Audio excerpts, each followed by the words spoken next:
the late 1980s, the then Somali dictator, General Siad Barre, launched a genocidal war against people in the north of his country. Along with it came detentions, torture, and the mass murder of civilians. In this second of a two-part investigation into these crimes, relatives of those killed work with forensic investigators attempting to identify the remains of their loved ones. And we examine important questions about the prosecution of war crimes in the United States, raised by a case against one of the key perpetrators of these atrocities.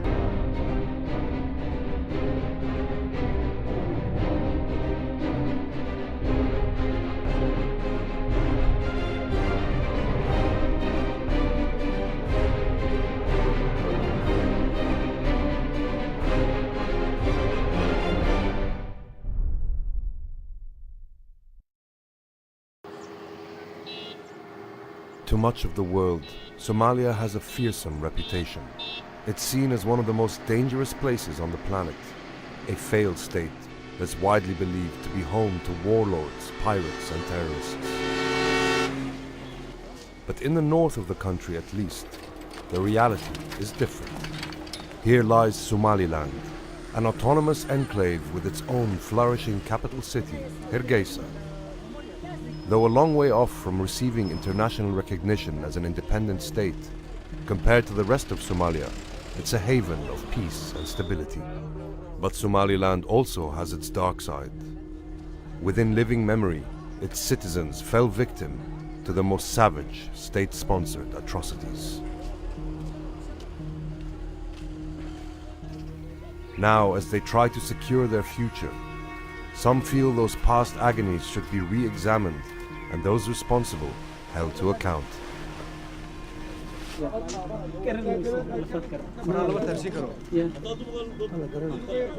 This investigation is about truth and justice, about a community coming to terms with the horrors of the past, and an attempt to bring an alleged war criminal to account.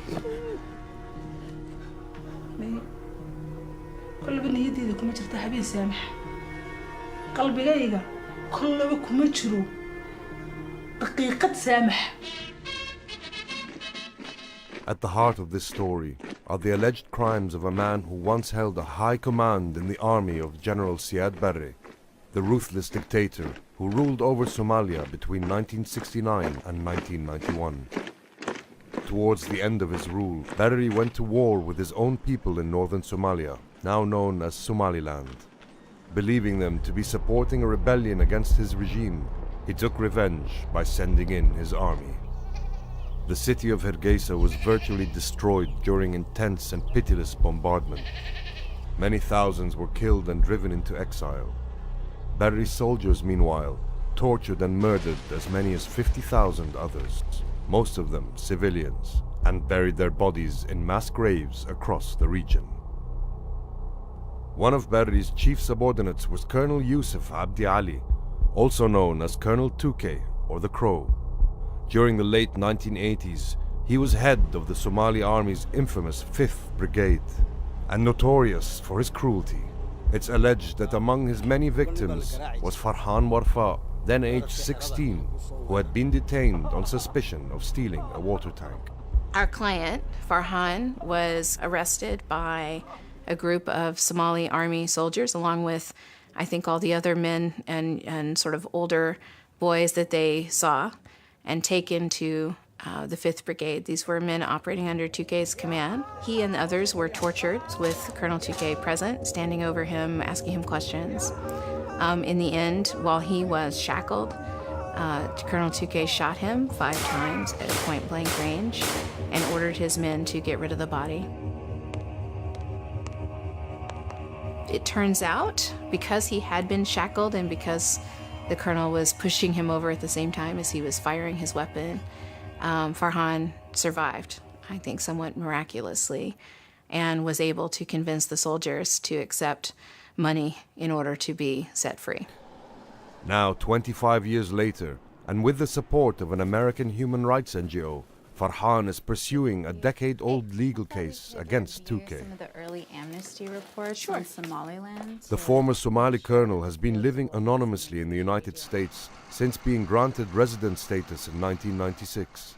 It took us a while to track him down to his home in Fairfax, Virginia, where he now works as a humble security guard. But when we found him, he was reluctant to discuss the allegations against him. I think that's him. Assalamu alaikum. Good morning. Assalamu alaikum.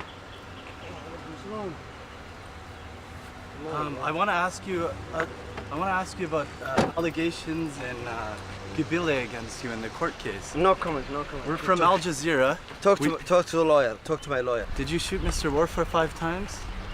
No comment. I understand the SNM was attacking. You were very angry, right? Is this what happened? Just explain to us. No comment. Is it a conspiracy? Is the government in the north just trying to get you? But please Talk to my lawyer. tell Talk me. to my lawyer. Tell me, is it a conspiracy? Don't touch Is me. it a conspiracy? Is it a conspiracy? Don't touch me. What do you have to say? We're giving you a chance now to Don't touch respond me. to the allegations. I Don't will not touch me. touch you. I will not touch you. No comment. No comment. Talk to my lawyer. That's it. Don't you want people to hear you for yourself? But if former Colonel Yusuf Abdi Ali, or 2K, as many of his accusers call him, was disinclined to talk, his lawyer was quick to refute atrocity charges, which he says are politically motivated. I don't think that there is any real uncontrovertible evidence to support the notion that my client was involved in any war crimes. All these allegations, interestingly, come from people who have an agenda. Now you can say, well, the individual plaintiff, he might not have an agenda, he might just be some ordinary person, but he lives in a regime that's not entirely free, and it's our contention that he was pressured into pursuing these claims. This being a civil rather than a criminal case, the allegations against 2K have only been laid on behalf of one man. But as we found back in Somaliland, many relatives of the victims of Siad Barre's war on his own people see the case as a chance to get justice for them all. One such person is Ahmed Musa. He told us he'd witnessed his brother being burnt alive by a man who looks very much like 2K. The horror of the moment was even documented in a photograph.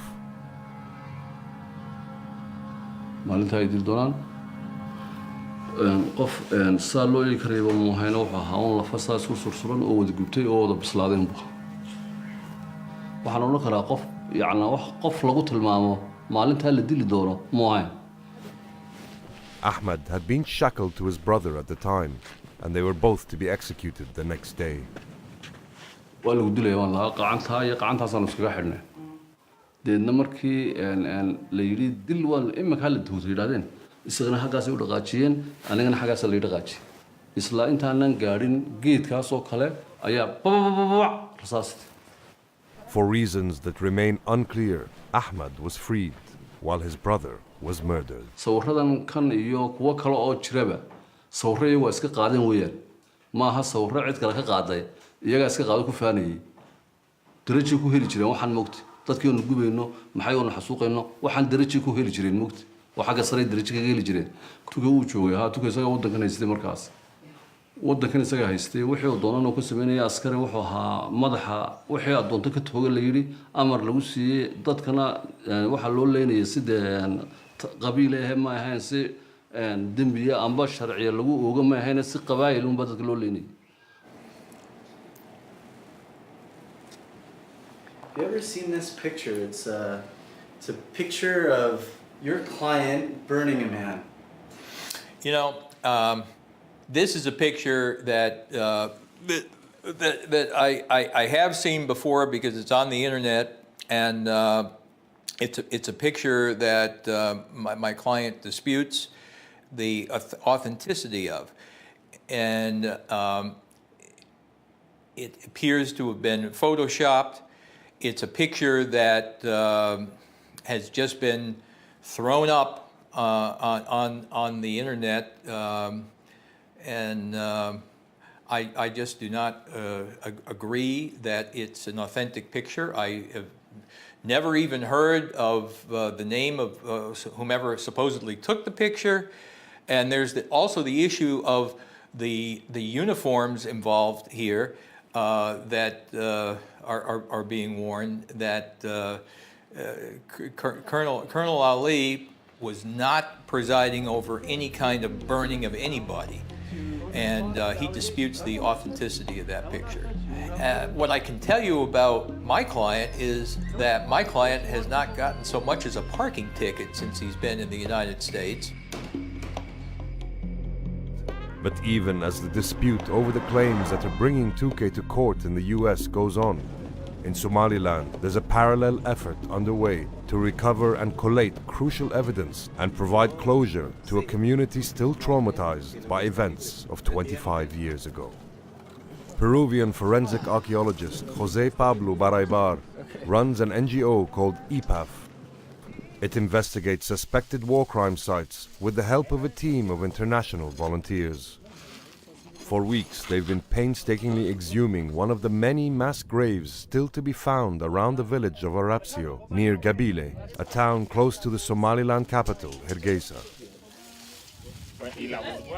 Gabile is where Colonel Touquet and his 5th Brigade were stationed. Priority is giving answers. Okay? The priority is putting people to rest once for all. The priority is for people to know what happened to the relatives. That is priority. That's the most important thing. However, through this process, maybe justice also finds enough evidence to indict this person for serious crimes. Different people, I think, have different aims, but the broadest aim is humanitarian. It's identifying the disappeared and connecting them back with their families. It only occurred later, chatting with Jose, that it would be possible to look into some of the graves associated with Colonel Ali's reign of terror in Gabile. That work, I don't know if it's going to ultimately be presented in court or not. If we were permitted to present war crimes and crimes against humanity claims, it would have a more obvious relevance, and we're just going to have to see what the evidence is that he's able to collect and whether it's going to be something that we try to introduce in our case or not. But the exhumation of grave sites has proved controversial in Somaliland. Relatives of the missing are very reluctant to see their loved ones' bodies disturbed and to revisit the trauma of the past.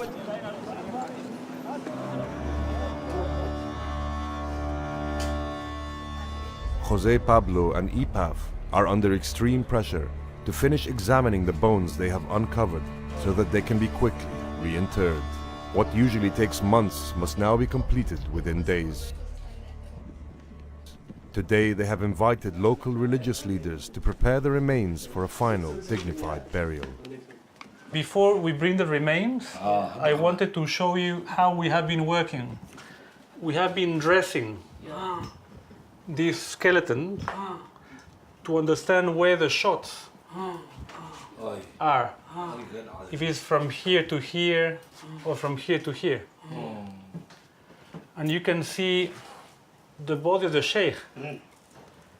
He was shot and he was stabbed with a knife on this side. This is one person?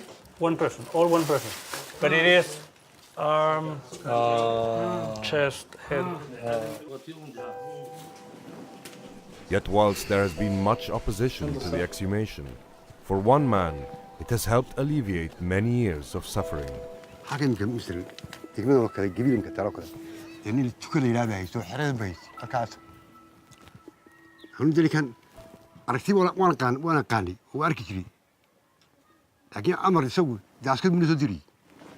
A local farmer, Hussein Ahmad, was forced to use his tractor to dump bodies into mass graves. He too has been struggling with the trauma ever since.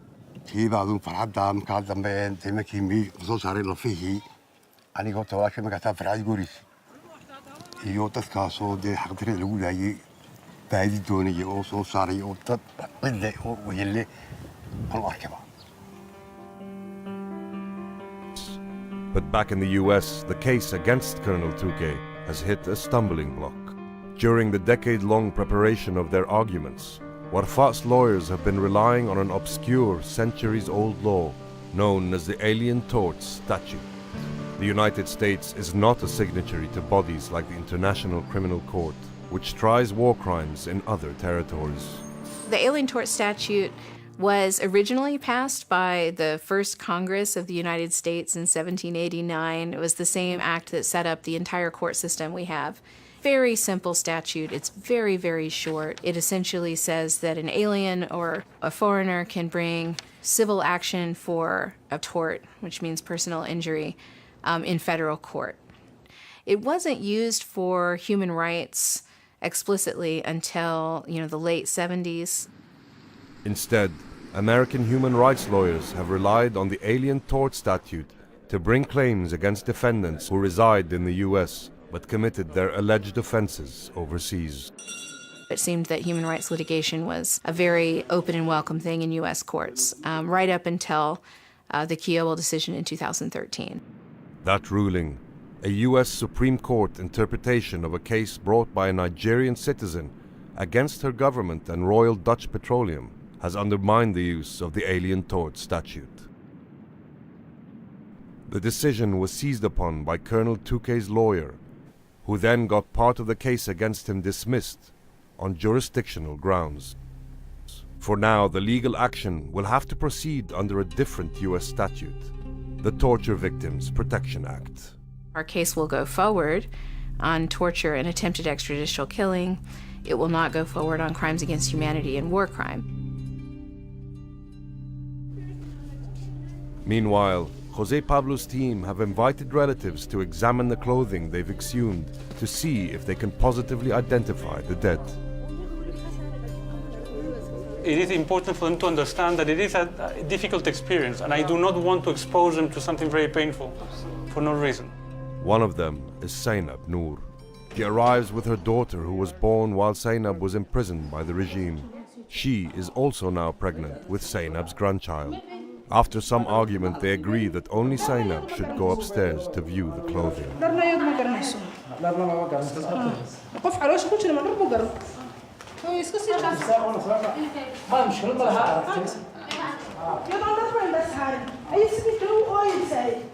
But the difficulty of trying to identify her husband's clothing after all these years immediately becomes evident.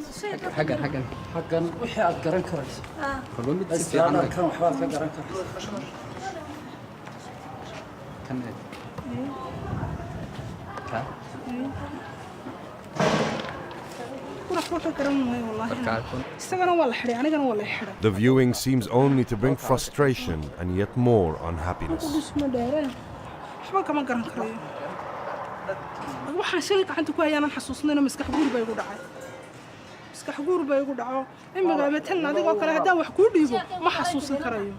Zainab's memory loss is a result of the head injuries she sustained while she was tortured in prison. As they're leaving, Zainab's daughter collapses.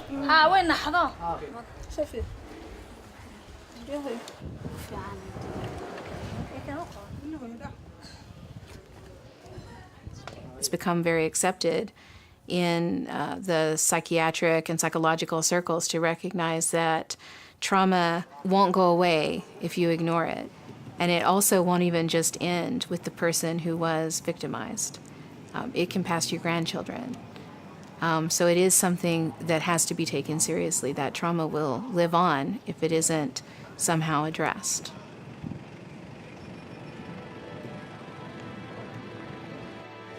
The day has come to rebury the dead of Arapsio, and local religious leaders have arrived to collect their remains.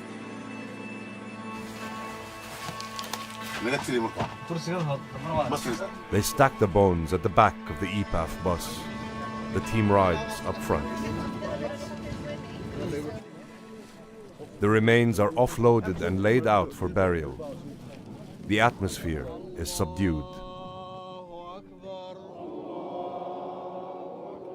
The community pray for the dead. But before they are finally laid to rest, there is confusion over which bodies are which.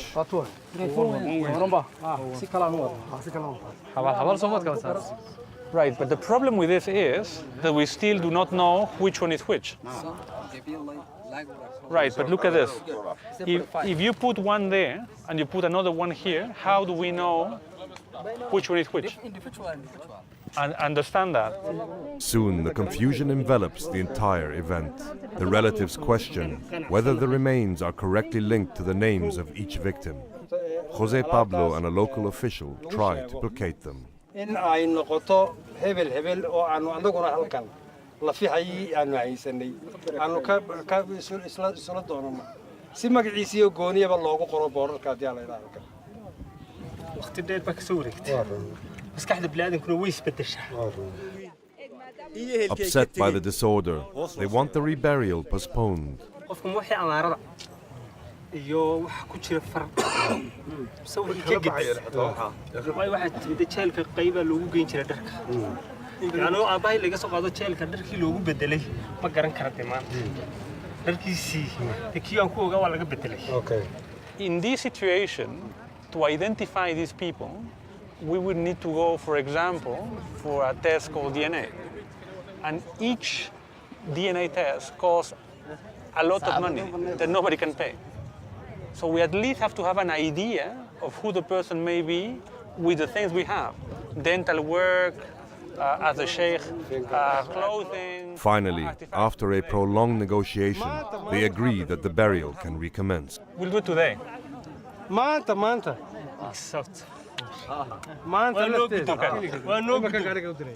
Okay, let's. People have to grieve. So we need a card now.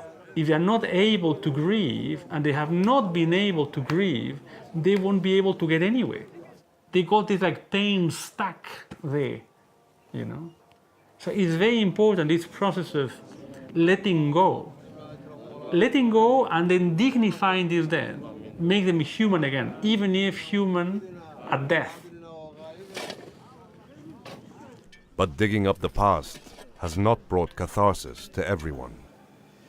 maanta si markaan lafihiisii arkay qalbigaygii ay quruxdiisu ku jirtay waxa bedelay lafihii oo iminka habeenkii markaan hurdo sidaa lafihii baa maskaxdeeda ku duuban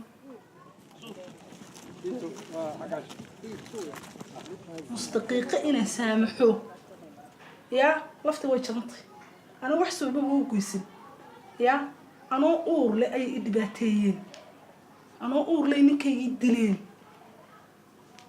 yaa naf bixi weyday baan ku noolaano naf bixi weyday baan ku noolaa kullaba inaan tuka saamaxo iyo wixii la socday toona lagama yaabo. And where some seek relief from the pain of the past, others would prefer justice, revenge even, and they want it close to home. inuu Mareykan joogo waan maqlay tukay inuu Mareykan joogo waan maqlay de wuxuu sharaftiisa kale aanu ma haysto laakiin de iskaga raaxaysanay kulli Mareykan waan maqlay laakiin aanu sida Burundi iyo Uganda iyo kuwan Rwanda iyo Burundi iyo loo keenay dadkii sameynayay waxaasi dalkoogii loo keenay iyana la lahaanu hal soo transfer gareeyo arabsa la noo keeno halkii gabiga lagu xukumo gabiga lagu tugtalo. Whether that might ever happen is difficult to predict.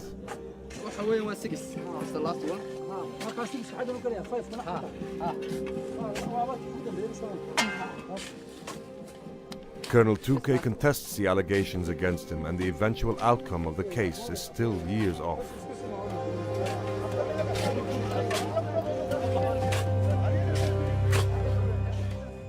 What is certain is that these are difficult issues for any post-conflict society to grapple with. Winning a single complex legal battle in a foreign country might help bring a sense of justice to the people of Somaliland. But perhaps the best to hope for is that shedding light on these atrocities will stand as a warning to future generations everywhere, that they should never be repeated.